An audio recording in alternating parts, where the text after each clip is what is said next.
Bonjour à tous, bienvenue sur ma chaîne. Aujourd'hui, je vais vous raconter l'histoire de la photographie. Cela peut prendre du temps, mais je vais essayer, au travers de ces épisodes, de vous présenter ces hommes et ces femmes qui ont photographié ces instants décisifs depuis maintenant 200 ans. Je vais, au cours de ces prochaines semaines, vous raconter leur histoire, ces tranches de vie qui vont vous éclairer sur notre propre histoire. Restez avec moi, nous allons remonter le temps. La caméra obscura, dont l'invention remonte au Moyen-Âge, mais est aussi citée par Aristote dans ses écrits, permet, grâce à un minuscule trou percé dans un mur ou un autre support, de projeter l'image inversée sur une feuille et pouvoir ainsi dessiner les perspectives ou les contours des portraits. La machine à dessiner, elle remonte à l'Antiquité. Elle était déjà connue des Chinois dès 470 avant Jésus-Christ. Elle s'appelait à l'époque la chambre au trésor fermée. Pourquoi lui donner ce nom, me direz-vous?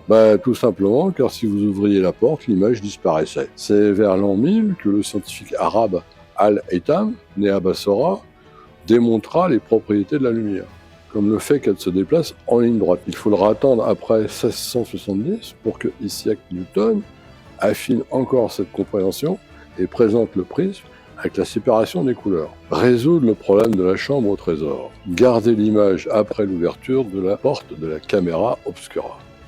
En 1602, l'alchimiste italien Vincenzo Cascaviolo crée une poudre avec du sulfure de barium qui brille dans le noir après avoir été exposé à la lumière. C'est en 1724 que John Heinrich Schulz, professeur en Allemagne, découvre le nitrate d'argent qui fonce suite à l'exposition à la lumière.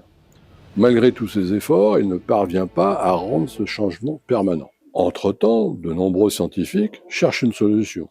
Thomas Wedgwood, qui est potier en Angleterre, Humphrey David, Thomas Young, Jacques Charles et André Gerbert, tous subissent des échecs successifs.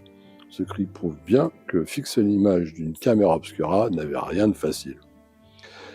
C'est au Brésil que Hercule Florence se lance lui aussi dans l'aventure avec du nitrate d'argent et nomme le procédé photographia.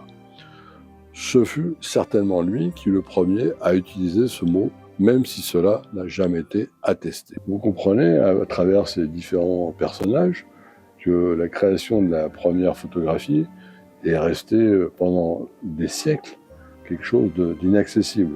Donc les peintres se contentaient simplement de dessiner sur des papiers ou des projections. D'ailleurs, une petite anecdote, c'est qu'un jour, les gens assistant à cette projection sur un mur, voyant des personnages évoluer à l'envers, ont été pris de panique car ils se mettaient à bouger. Évidemment, le minuscule trou de la caméra obscura permettait simplement de voir les personnages qui étaient à l'extérieur en train de bouger, quoi. C'est quelque chose d'assez marrant. Donc, merci de votre écoute. N'hésitez pas à cliquer, vous abonner. Et dans les prochains épisodes, je vais vous présenter différents auteurs qui ont participé à cette création de la photographie. Voici maintenant 200 ans. Merci à vous. Ciao, bonsoir.